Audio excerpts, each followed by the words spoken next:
북이스라엘의 우상 숭배자 아왕 앞으로 엘리야가 나가서 심판의 소식을 전했죠.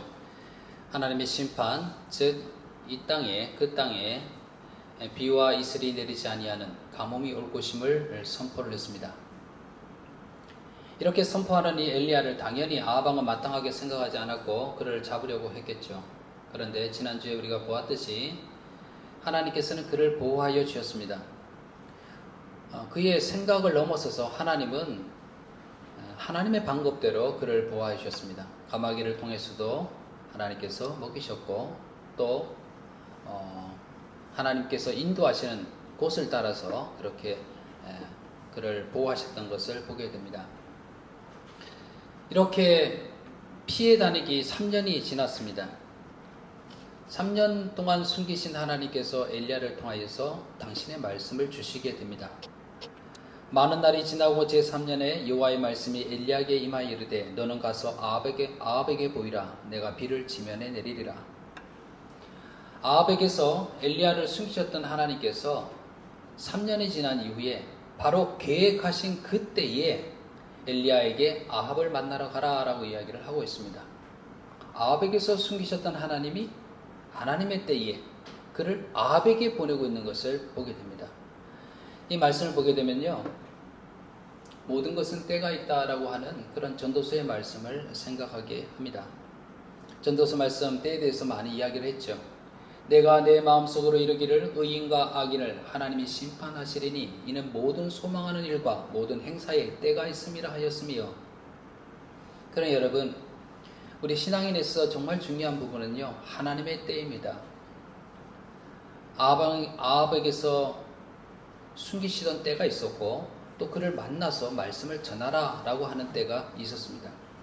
그 말씀에 엘리야는 순종하여서 그 때에 따라서 나아가 순종하면 되는 것이죠. 마찬가지로요, 우리도 그렇습니다. 하나님의 말씀과 기도를 통해서 성령의 인담을 받으며 살아가는 가운데 아직 하나님의 때가 아닐 때는요, 인내하고 참고 또 그 말씀에 순종하여 살다가 하나님의 때가 됐을 때는 또 담대하게 나가서 그 일을 하면 되는 것입니다. 이것이 바로 우리 그리스도인의 모습이 되게 되겠죠. 나아가서 나의 말을 전하라 라고 하는 그 하나님의 말씀에 이제 그때에 나아가서 아합을 만나게 됩니다. 아합을 만나서 아합에게 하는 말이 그거죠. 이 바알 선지자들과 아스라 선지자를 갈멜산으로 모아서 거기서 만나자. 그리고 참된 신이 누구인지, 그들이 믿는 바알 신이 참신인지, 내가 믿는 여호와 하나님이 참신인지를 한번 판가름 내보자 라고 하는 겁니다. 왜 갈멜산이었을까? 그냥 뭐 갈멜산이었겠거니 그렇게 생각할 수도 있지만 왜 갈멜산이었을까 생각해 보게 되면 이 바알 숭배자들에게 있어서도 이 갈멜산은 중요한 제사의 지역이었습니다. 물론 여호와 하나님을 믿는 사람들에게서도 이 갈멜산은 또 제사의 중요한 지역이었습니다. 그러니 같은 지역에서 중요한 제사의 지역이라고 여기는 그 갈멜산에서 만나는 것이고요. 또 하나는 여호와 신앙의 종교의 터전인 이 예루살렘과 바알 종교의 본산인 두로 사이의 중간 지점쯤 되는 것이 바로 이 갈멜산입니다. 이곳에서 참신이 누구인가를 한번 판가름 내보자 라고 하는 것은 의미가 있는 것이죠. 아합왕이 엘리야로부터 이 제의를 받고 난 후에 선지자들을 모으죠. 바알 선지자들, 아세라 선지자를 모아서 갈멜산에서 드디어 여호와 하나님을 믿는 엘리야와 대결을 하게 됩니다. 대결의 방법은 우리가 잘 알죠. 제단에 제물을 드린 후에 누가 불로서 역사하는가라고 하는 것. 사람이 불을 밝히는 것이 아니라 불을 피우는 것이 아니라 정말 참신이 있다면 그 참신이 이 제물에 불을 내려서 태움을 통하여 그 제사를 받을 것이다 라고 하는 것이죠. 이 대결의 결과가 어떻게 되어갈지를 보고자 백성들이 모였습니다. 사실은요, 그 백성들은요, 그간의 신앙이 이쪽도 저쪽도 아닙니다. 아마 그들에게 여호와 하나님을 믿느냐라고 그렇게 물어본다면 예, 믿습니다 그랬을 거예요. 그런데 똑같은 사람에게 그럼 바알을 믿느냐라고 물었다면 바알 믿습니다 그랬을 거예요. 그러니 그들에게 있어서 누가 참신이냐라고 하는 것은 중요치 않고 자신에게 유익이 준다 그러면 이쪽이든 저쪽이든 괜찮은 거예요. 이런 어떤 혼합주의라 그럴까요? 이런 형태의 신앙을 가지고 있었습니다. 사람들이 몰려들었습니다. 누가 참신인지를 판가름하는 그 대결의 장소에 백성들이 몰려들었는데 엘리야가 그들에게 나아갔죠.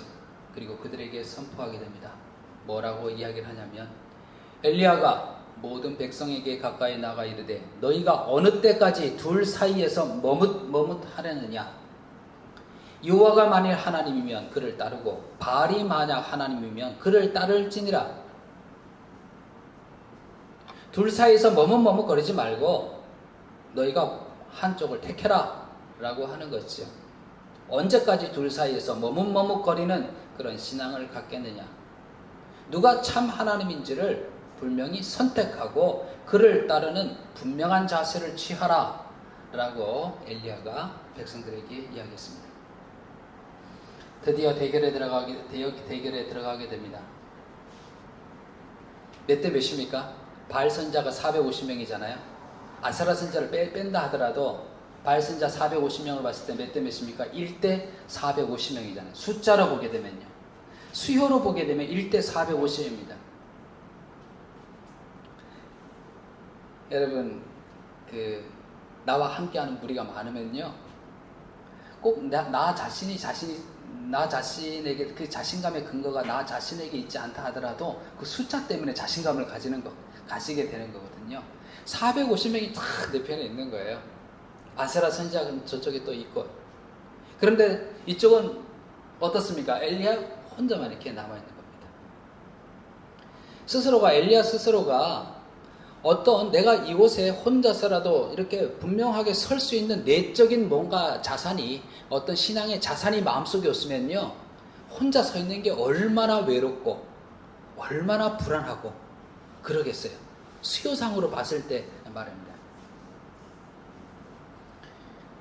여러분, 혹시 여러분의 삶 가운데서 내가 홀로 내가 싸우고 있구나라고 그런 생각이 든 그런 싸움을 한 경험이 있습니까? 많은 사람이 그런 경우는 없겠죠. 그런데 뉴스를 통해서 보게 되면 어느 한 진리를 분명히 밝히기 위해서 10년간, 20년간 끊임없이 재판을 하고 그것을 밝혀내려고 혼자 외롭게 싸우는 사람들이 있잖아요. 또 공의가 살아있다 그러면 이 공의를 분명하게 드러내려고 계속해서 오랫동안 홀로 싸움했던 사람들의 이야기를 우리가 뉴스를 통해서 이렇게 보잖아요. 그럼 생각해 보게 됩니다.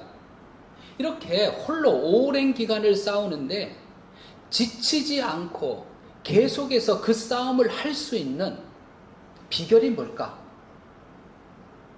그의 마음에 어떤 분명한 뭔가를 가져야지 사실은 이런 싸움을 계속할 거 아니겠어요? 마음에 뭔가가 없으면 이런 싸움을 못 하겠죠. 그들이 외로운 오랜 싸움을 할 수 있는 비결이 뭘까라고 생각해 보게 되면 이거 아닐까 생각합니다. 내가 주장하는 이것이 분명히 진리다라고 하는 확신, 이것이 분명히 옳다라고 하는 확신이 있어야 되겠죠. 또 하나 이걸 것 같습니다. 지금은 사람들이 알아주지 않지만은, 모든 사람들이 여기에 대해서 외면하지만은 언젠가는 분명히 이것이 승리할 것이라고 하는, 만약에 절대자가 있다라고 하면 이것을 분명히 밝혀내고 이것이 승리케 할 것이다라고 하는 그 믿음, 그것이 없다 그러면 오랜 싸움을 하지 못하겠죠. 나 혼자 이러다가 나와 내 가족만 결국 힘들게 되는 거지. 차라리 억울해도 불합리해도 포기하자, 이렇게 쉽잖아요. 이것이 분명한 진리라고 하는 확신, 그리고 언젠가는 이것이 승리할 것이라고 하는 그런 이 소망이 없다 그러면 그 싸움을 끝까지 해나갈 수 없겠죠. 외로운 싸움처럼 보이는 이 엘리야와 바알 선지자의 이 대결입니다. 엘리야는요, 우리 본문을 통해서 보는 엘리야를 보게 되면요, 그는 외롭지 않았습니다. 홀로이지만 외롭지 않습니다. 불안해하지 않습니다. 왜냐하면 살아계셔서 응답하시는 하나님에 대한 확신을 가지고 있었기 때문에 그렇습니다. 여러분, 자연적으로 이런 생각을 해보게 됩니다. 이 세상에서 우리가 증인인데, 복음의 증인인데, 예수님의 증언자인데, 세상에서 복음을 위하여서 예수님의 이름으로 내가 살아가게 될 때에 세상에 나를 알아주지 않아. 내 메시지를 받아주지 않아요. 나의 말에서 호응하지 않고 오히려 비판해요. 외로운 싸움이잖아요. 힘들고 외로운 싸움입니다. 그러나 이 힘들고 외로운 싸움을 끝까지 해 나갈 수 있는 힘은 어디에 있다고 그랬습니까? 이것이 진리라고 하는 확신. 또 하나는 뭡니까? 하나님께서 분명히 이를 승리케 하시리라고 하는 그런 확신이 있을 때 끝까지 외롭지 않게 그 싸움을 해나갈 수 있게 되는 거죠. 팔복의 말씀 가운데서요, 예수님이 이런 말씀을 하셨죠. 나로 말미암아 이 세상이 너희를 욕하고 박해하고 거짓으로 너희를 거슬려 모든 악한 말을 할 때에 너희에게 복이 있나니. 예수님 때문에 외로운 싸움같이 보이는 그 싸움을 해나갈 수 있다라고 하는 거죠. 복음 때문에, 하나님 나라 선포 때문에 하나님 나라의 그 길을 가면서 힘들고 외로운 투쟁처럼 보이는 그런 삶으로 보일 수 있다는 거죠. 그러나 예수님 분명히 말씀하잖아요. 너희가 나로 말미암아, 너희가 복음 때문에, 내가 선포하는 이 하나님 나라 때문에 너희가 박해받고 너희가 거짓으로 거슬려서 악한 말을 들을 때에도 그런 너희에게 복이 있다 라고 그렇게 말씀하십니다. 기뻐하고 즐거워하라. 하늘에서 너희의 상이 큼이라. 너희 전에 있던 선지자들도 이같이 박해하였느니라 라고 말씀하고 있습니다. 여러분, 외로운 싸움처럼 보여도요, 사람들이 알아주지 않고 귀 기울여 들어주지 않는 것 같아도요, 하나님이 우리를 인정하시면 그것으로 충분하고요, 그것으로 너무나 감격스러운, 너무나 훌륭한 그런 인생을 살아간 겁니다. 스데반 집사님 아시잖아요. 복음을 전하다가 열매도 없는 것 같이 바로 순교를 하게 되죠. 사람들이 스데반의 설교를 듣고는 이를 갈면서 돌을 들어서 스데반을 쳐서 죽이게 됩니다. 스데반 집사님이 성령으로 충만하여서 무슨 얘기를 한 줄 아십니까? 스데반이 성령으로 충만하여 하늘을 우러러 주목하여 하나님의 영광과 및 예수께서 하나님 우편에 서신 것을 보고, 여러분 보통 예수님이 하나님 우편에 뭐하고 계신다고 고백하나요? 사도신경에서 하늘 오르사 전능하신 하나님 우편에 앉아 계시다가 그러잖아요. 앉아 계시다가. 그런데 스데반이 성령이 충만하여서 본즉 하나님의 영광을 보게 되고 예수께서 하나님 우편에 서신 것을 보고 라고 그래요. 뭐가 느껴지십니까? 스데반이 지금 복음 때문에 이 핍박받고 이 지금 순교당하는 이 순간이 예수님께서 앉아서 보실 그런 순간이 아니었어요. 주목하여 보고 계신 거죠. 주목하여 보고.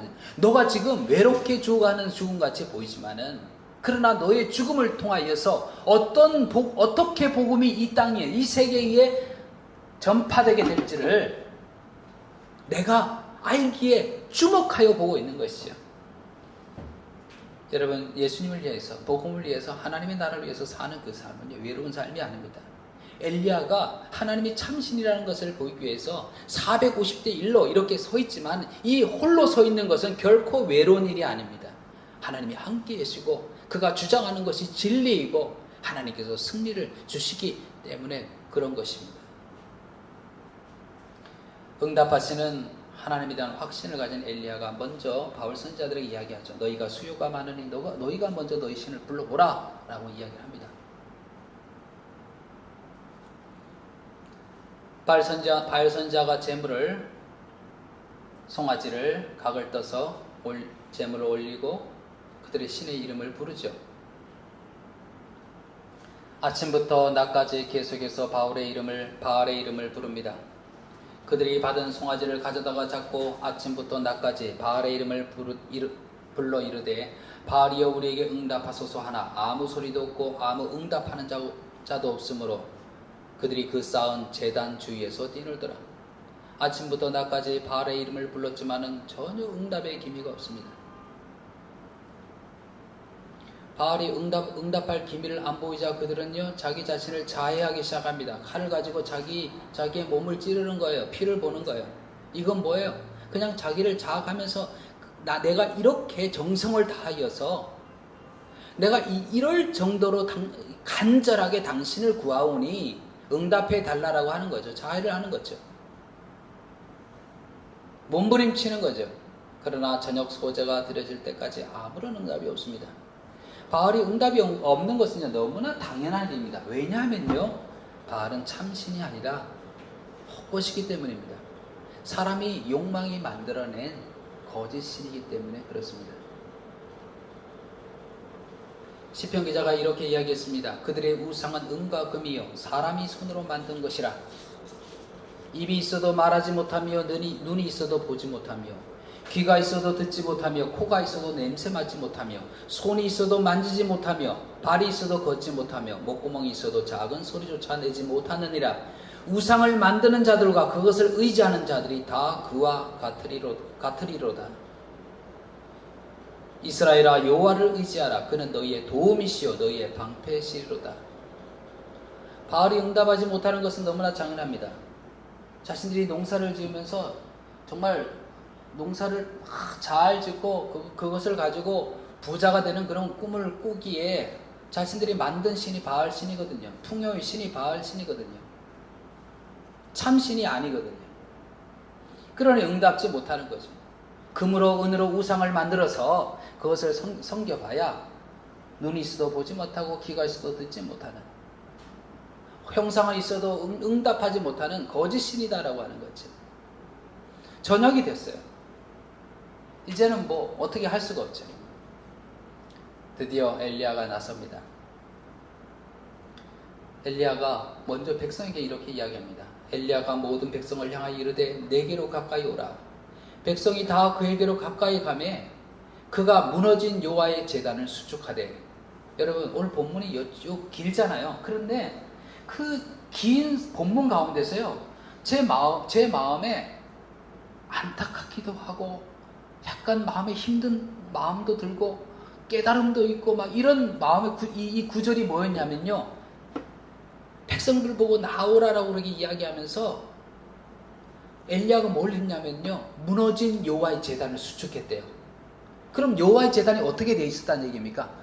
무너져 있었다는 얘기입니다. 여러분 생각해보세요. 무너진 여호와의 제단.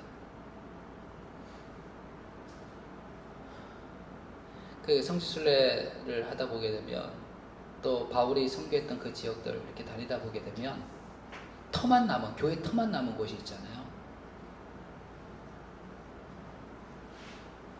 그게 관광지가 돼서 사람들은 여기서 여기가 빌립보 교회고 여기가 무슨 교회고 이렇게 하지만 터만 남았단 말이죠. 그 눈에 보이는 그 교회 건물도 무너진 모습을 보면서 우리가 안타까움이 있는데, 그런데 눈에 보이는 교회 건물 말고 그 가시적인 눈에 보이지 않는 그런 교회를 한번 생각해 보세요. 여호와의 제단이 무너졌다 이거죠. 눈에 보이지 않는 교회를 생각해 보세요. 여호와의 제단이 무너졌대요. 그것을 엘리야가 수축하고 있습니다. 지금 엘리야는요 무엇을 구하고 있습니까? 하나님의 응답의 역사를 구하고 있잖아요. 하나님의 응답을 구하기 전에 먼저 엘리야가 했던 것은요 무너진 여호와의 제단을 수축하는 일이었습니다. 이것은 우리로 하여금 무엇을 깨닫게 합니까? 우리는요 하나님께 기도하면서 하나님의 응답의 역사를 바라게 되죠. 그러나 더 중요한 것이 있습니다. 또 그 응답을 가져오기 위해서 꼭 해야 될 것이 있습니다. 그것은요 무너진 여호와의 제단을 수축하는 일입니다. 여러분, 우리 마음속에 있는 우리의 믿음 속에서 여호와의 성전은 건재합니까? 아니면 무너져 있습니까? 여러분 한국을 보면서 한국의 영적인 상태가 여호와의 성전이 견고하게 뿌리 깊게 굳건히 서 있습니까? 아니면 여호와의 제단이 무너져 있는 상태일까요? 뭐라고 딱 얘기할 수 없겠죠. 단정해서 얘기할 수 없지만요. 생각해보자라고 하는 겁니다. 여호와의 제단은 무너져 있는데 거기서 하나님께 응답해달라고 얘기를 하는 것 자체가 말이 안 되는 거죠. 하나님의 응답의 역사를 기도하면서 엘리야는 제일 먼저 했던 것이 여호와의 제단을 수축하는 일이었습니다. 우리가 제일 늘 관심 가지면서 늘 우리의 신앙을 보면서요, 나의 성전은 무너져 있지 않는가, 나의 제단은 무너져 있지 않는가를 생각해야 합니다.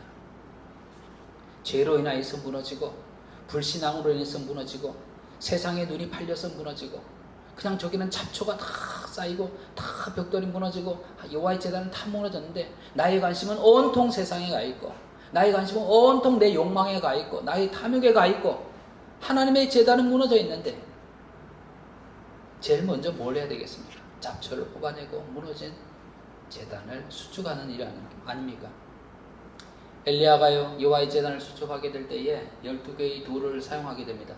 왜 12개의 돌을 사용했을까요? 이스라엘의 지파의 수요에 따라서 12지파, 모든 하나님의 백성을 대변하는 그 12지파의 수요에 따라 12개의 돌을 가지고 제단을 다시 쌓습니다. 무너져 있지 않는가를 생각하면서 우리가 하나님을 향한 그런 제단이 수축되기를, 다시 견고하게 서기를, 하나님을 신뢰하기를, 내가 회개하고 하나님 앞에 다시 서기를 우리가 구하고 그렇게 해야 되겠습니다. 여호와의 제단을 다시 수축한 후에요, 제단 주위로 도랑을 파게 됩니다.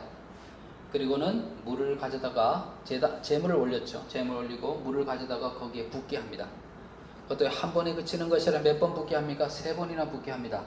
물이 흘러내리니, 제물로부터 아래로 흘러내리니 제물도 다 젖어질 뿐만 아니라 물이 도랑으로 들어가서 도랑에 있는 물이 다 흘러 넘치게 됩니다.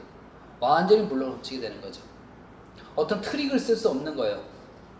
어디서 사람의 어떤 마술적인 거나 뭐 이런 걸로 불을 붙일 수가 없다라고 하는 것을 보이는 거죠. 완전히 젖었습니다. 그리고 살아계신 하나님께 엘리야가 기도하게 됩니다. 아브라함과 이삭과 이스라엘의 하나님 여호와여, 주께서 이스라엘 중에서 하나님이신 것과 내가 주의 종인 것과 내가 주의 말씀대로 이 모든 일을 행하는 것을 오늘 알게 하옵소서. 여호와여, 내게 응답하옵소서. 내게 응답하옵소서. 이 백성에게 주 여호와는 하나님이신 것과 주는 그들의 마음을 되돌이키시는 이심을 알게 하옵소서. 간절한 기도가 끝난 후 어떤 일이 일어났습니까? 우리가 잘 알고 있습니다. 하늘에서 하나님의 불이 내렸습니다. 그 불이 번제물과 나무와 돌과 흙을 태우고 도랑의 물을 핥아버렸습니다. 이 성령도 보게 되면 불로 상징하잖아요. 사도행전에 보게 되면 성령이 내리시게 될 때에 불의 혀 같은 것들이 갈라져서 각 사람에게 임하였다라고 했잖아요. 불의 특징은 뭡니까? 다 불살라지는 거죠. 내게 있던 그 죄악들, 내게 있던 불신앙들, 내게 있던 의심들, 이런 모든 것들이 불살라지는,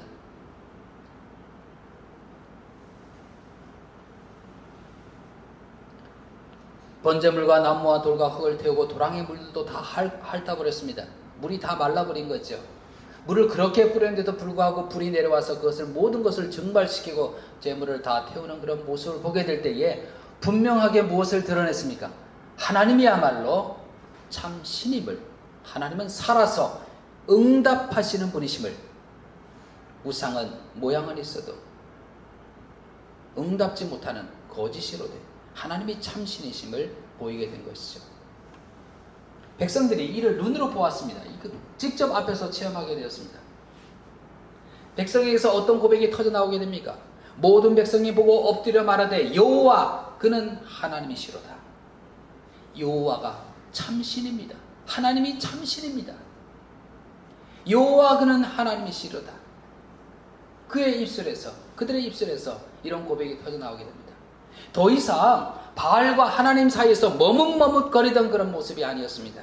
이제는 살아계신 하나님의 편에 완전히 서게 됩니다. 엘리야가 명령하게 되죠. 저기 바알 선자를 잡아라 라고 얘기할 때 백성들이 하나님의 편에서 이제는 바알 선자들, 바알을 섬기게 될 때 바알 선자가 그들에게 얼마나 큰 권위적인 사람들이었겠으며 권위를 가지는 사람들이었겠어요. 그러나 엘리야의 말에 하나님의 편에 선 백성들은 그 바알의 선자를 잡게 됩니다. 엘리야는 그들을 기손신으로 데려다가 그들을 죽이게 됩니다. 다 죽이게 되죠. 갈멜산의 대결에서 하나님이 참 신이심이 드러나게 되었습니다. 둘 사이에서 머뭇머뭇거리던 이 백성들이 하나님께로 완전히 돌아서게 되었습니다. 뭐가 일어났습니까? 돌아섰다라고 하는 것은 회개죠. 회개가 일어나게 되고 하나님을 향한 결단이 일어나게 되었습니다. 북이스라엘 사이에서 마치 제약의 암초처럼 있었던 그 바알 선지자들이 죽임을 당했습니다. 북이스라엘 가운데 그 있던 죄가 완전히 도려내어진 것입니다. 이후에 바알 선지자들을 다 죽이고 난 이후에 그 북이스라엘의 그 죄들을 다 도려내고 난 이후에 엘리야는요 하나님께 기도하게 됩니다. 죄에 맡겨있던 장애물을 제거하고 하나님께 간절히 기도하게 됩니다. 3년 6개월 동안 막혀있던 하늘을 여셔서, 오늘 우리 찬양할 때도 하늘문을 여시고 그랬던 것처럼요, 하늘을 여셔서 비를 내려주소서 라고 간구하게 됩니다. 엘리야가 이렇게 간구하게 된 것은요, 이미 하나님께서 엘리야에게 말씀하셨잖아요. 그 말씀하신 약속에 의지하여서 그렇게 기도하게 되는 것이죠. 기도하게 될 때에 그 무릎 사이에 머리를 놓고 기도했습니다. 무릎 사이에 여러분 머리를 놓고 한번 기도해 보신 적이 한번 해본 적이 있으신가요? 이게 쉽지 않아요. 쉽지 않고 정말 얼마나 간절해야 되고 얼마나 절실해야 되는지를 보여주게 되는 거죠. 몇 번 그렇게 기도하게 됩니까? 7번 그렇게 기도하게 됩니다. 그러니까 엘리야의 기도를 보게 되면 그는 하나님께서 하신 약속을 붙잡고 기도하고 있고요, 간절하게 기도하고 있죠. 그리고 7번 반복하는 기도를 통하여서요, 그는 인내하면서 그렇게 기도하고 있습니다. 7번의 기도가 마쳐진 후에 하인에게 물었죠. 뭐가 보이느냐 그랬더니 저 바다 위에, 지중해죠, 지중해 위에 손만한 구름이 보입니다. 생각해 보세요. 하늘이 다 파란데 지중해 위에 손만한 구름 하나가 딱 떠올랐어요. 그런데 그거를 딱 보고서 엘리야는요, 하나님이 역사하시는 거예요.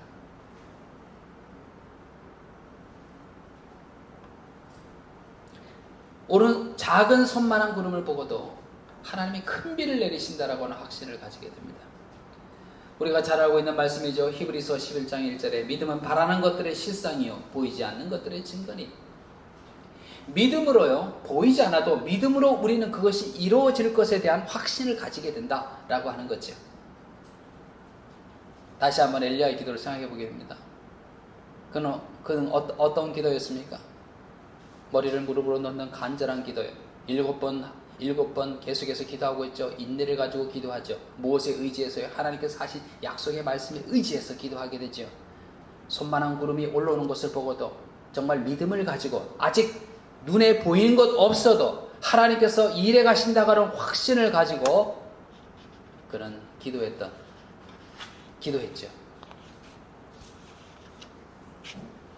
마음에 이런 확신을 가지게 되니까 엘리야가 아합 왕에게 이야기를 하게 되죠. 이제 큰 비가 오게 될 테니까 마차를 준비해야 될 것입니다. 안 그러면 당신이 큰일 날 수 있으니 마차를 준비해야 될 것입니다 라고 얘기합니다. 그때 비가 내리고 있습니까? 안 내리고 있습니까? 비가 아직 오지 않는 상태죠. 그럼 확신이 있을 때 얘기하는 거죠. 마차를 준비하셔야 합니다. 당신이 돌아가시려면. 정말 엘리야가 이야기했던 것처럼 조금 후에 구름과 바람이 일어나게 되고요, 하늘이 깜깜해지면서 큰 비가 내리게 됩니다.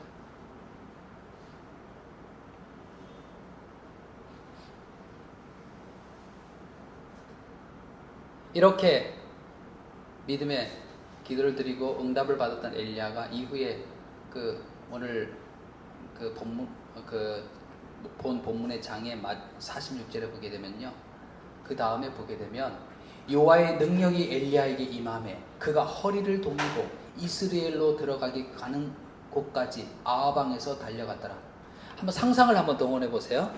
상상을 동원해 보세요.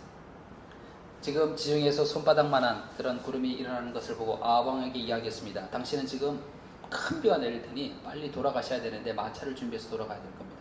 그 이야기를 듣고 아방이 마차를 준비해서 정말 가고 있는 거예요. 마차를 통해서 달려가고 있는 거죠.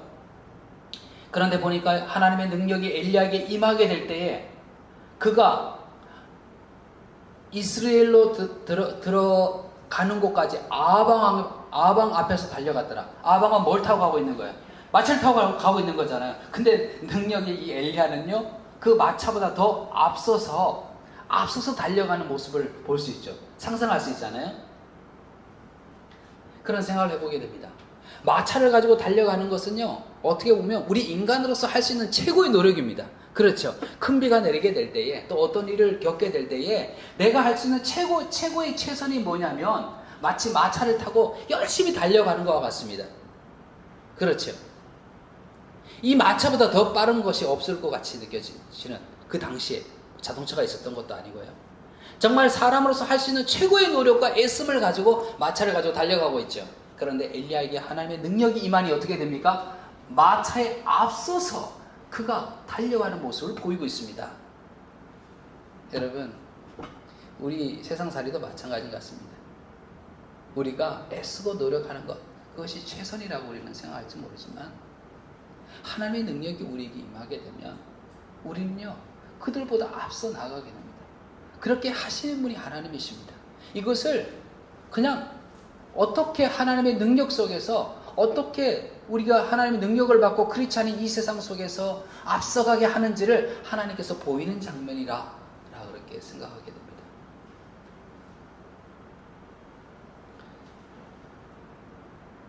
엘리야를 통해서요, 이 시대에 하나님의 능력을 받고 살아가는 크리스찬의 모습이 무엇인가가 분명하게 나와 있습니다.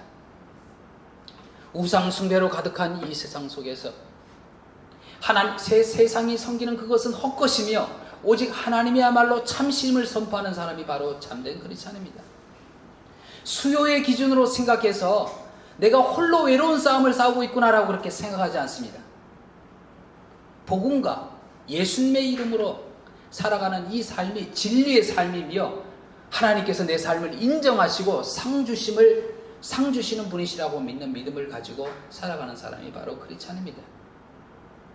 이 세상에서 무너진 하나님의 제단을 다시 쌓고 하나님께로 돌아오라고 회개를 외치는 사람이 바로 크리스찬들입니다.